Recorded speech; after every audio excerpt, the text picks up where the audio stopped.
لو أنزلنا هذا القرآن على جبل لرأيته خاشعا متصدعا من خشية الله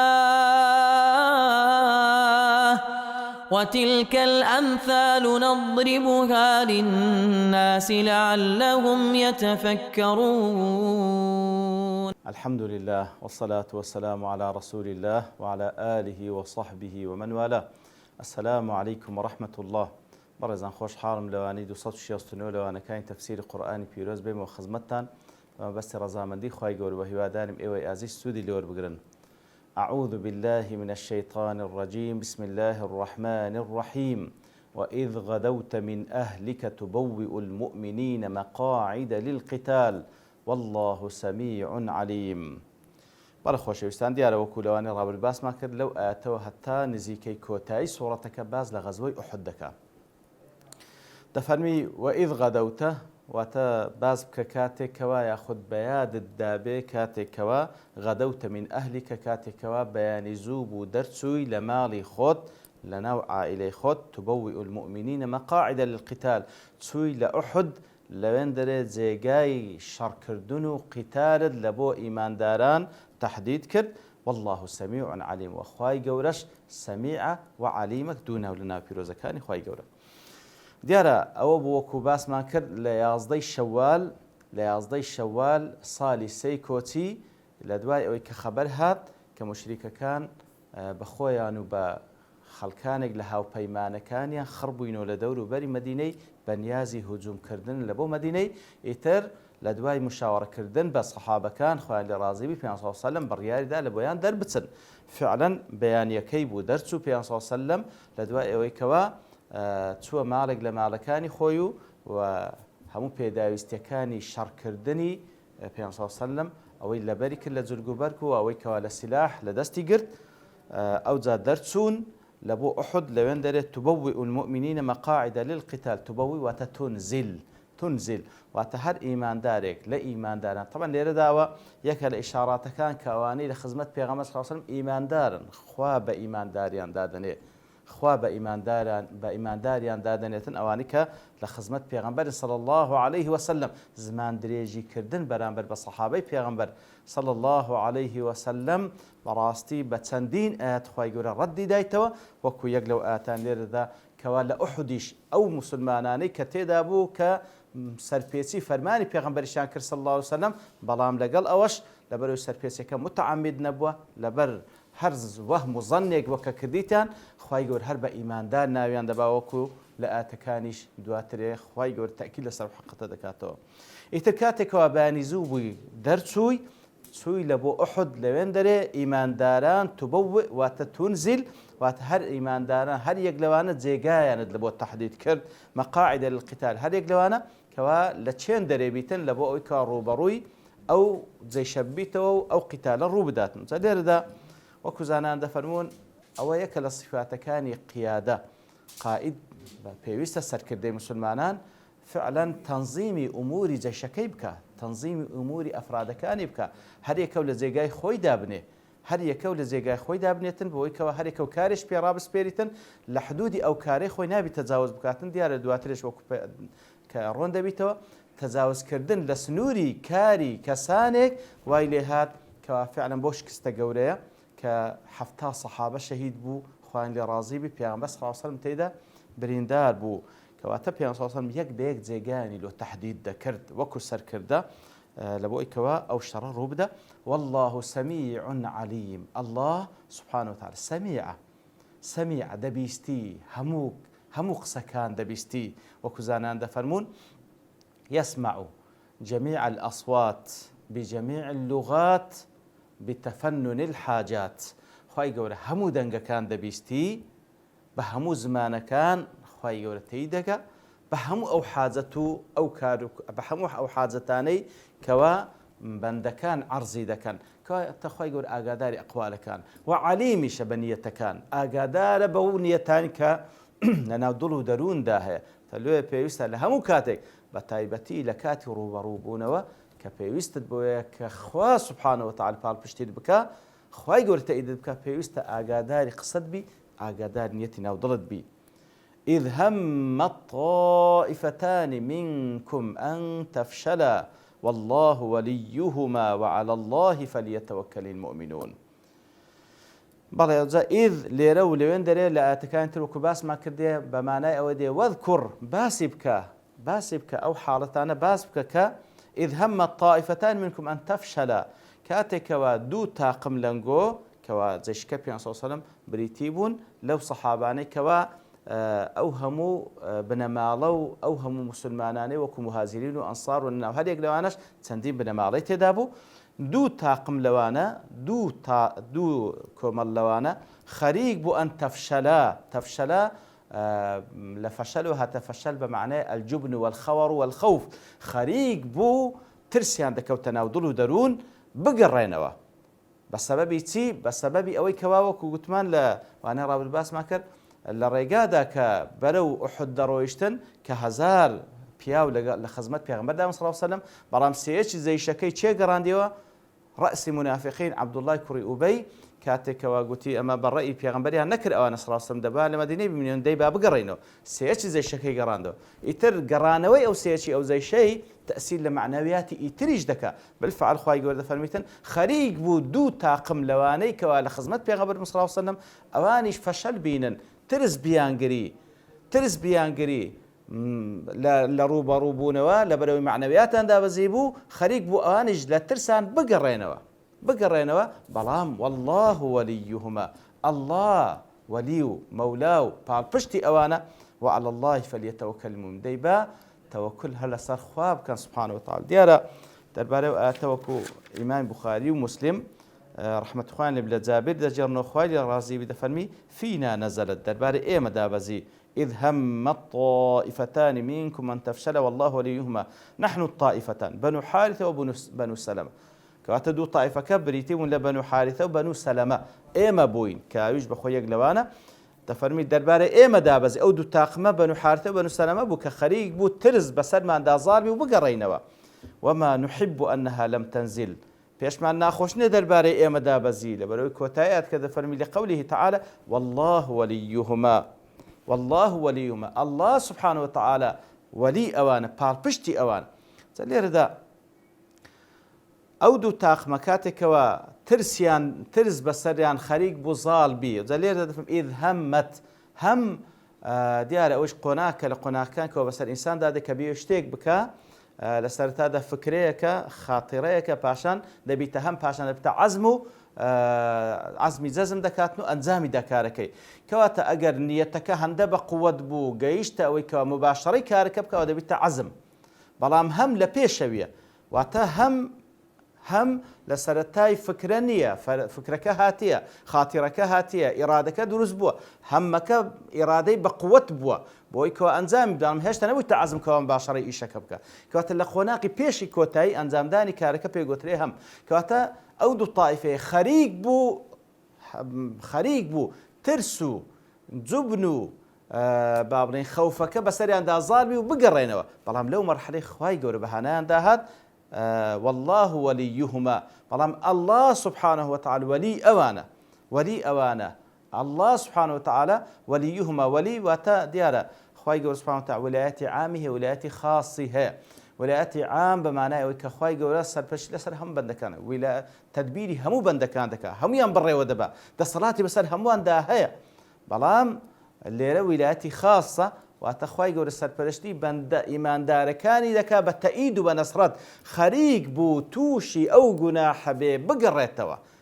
لە خزمەت پێغەمبەری صلی الله عليه وسلم کەواتە بەخۆی الفرار یوم الزەحف با بڵێن هەڵاتن لە ڕۆژی ڕووبەڕووبوونەوە لەگەڵ کافران طبعا یەکە لە گوناحە گەورەکان بە تایبەتیش لە خزمەت پێغەمبەر صلی الله عليه وسلم خەریک بوو ترسەکە زاڵبی بەسەریان و بگەڕێنەوە بەڵام خوا بەهانایان هات لەبەرەوەی خوای گەورە صدقی نیەت و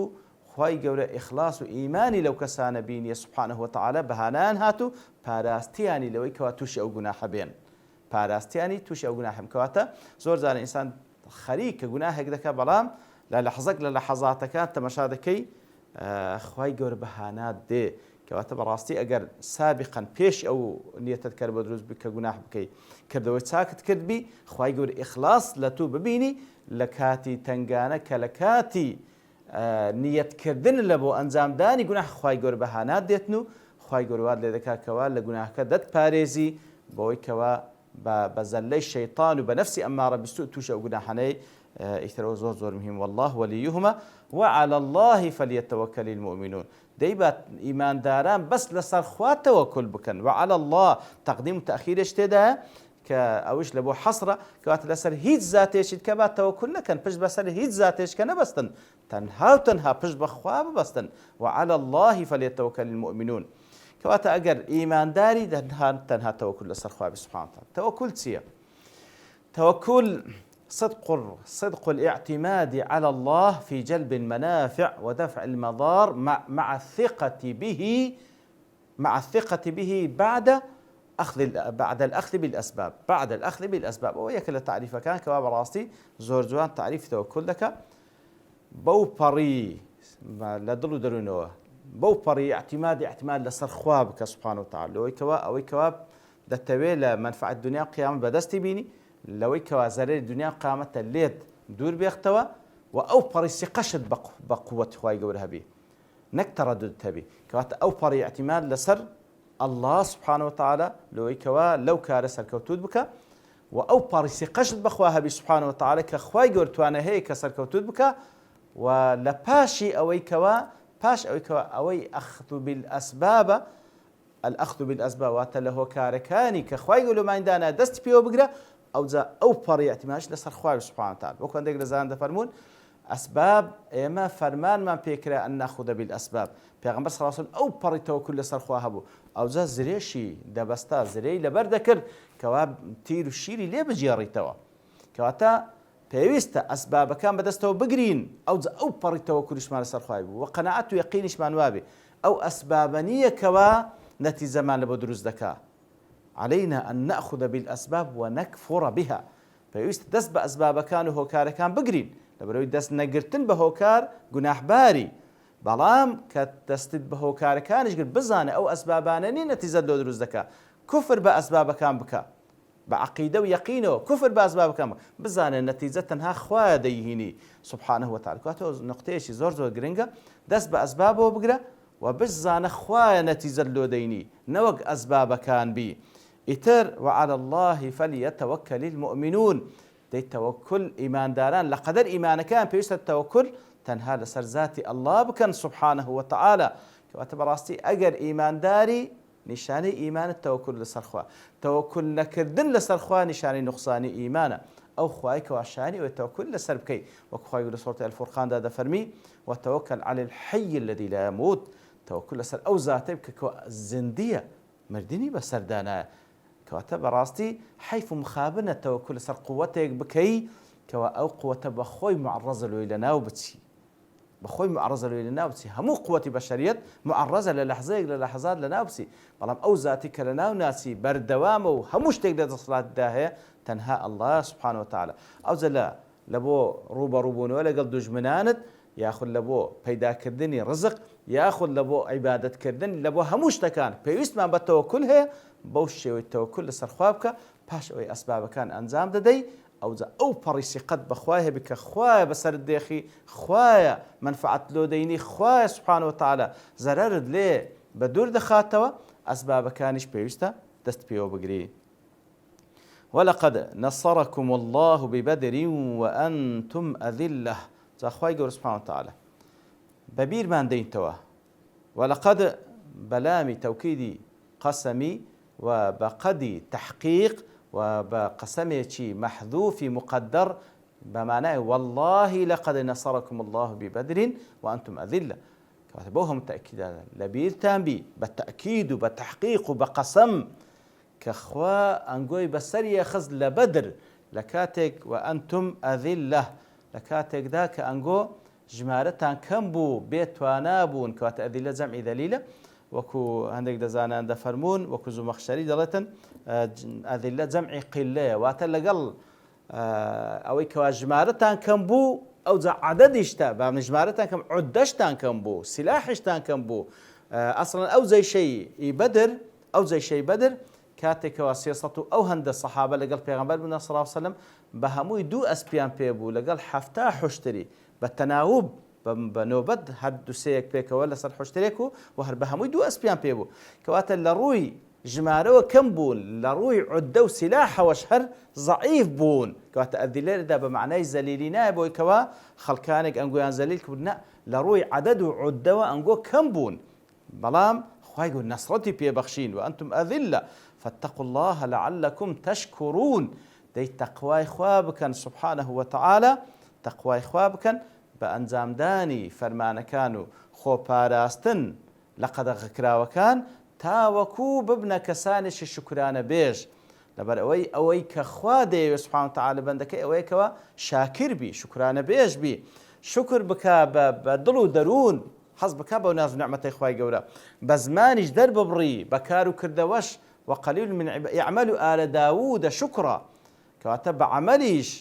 کار و کردەوە بکەی واتە ئەو تااقەتەی کە خوای گەورە پێتی بەخشە لە تاعەتی خوای گەورە سەرفی بکەیەوە کەواتە بە تەقوا شکرانە بێژ لێ دەردەچی لەعەلەکم لێرە لە بۆ تەڕەجی نییە بەڵکو لە بۆ تەعلیلە کەواتە تەقوای خوا بکەن بە ئەنجامدانی فەرمانەکان خۆپاراستن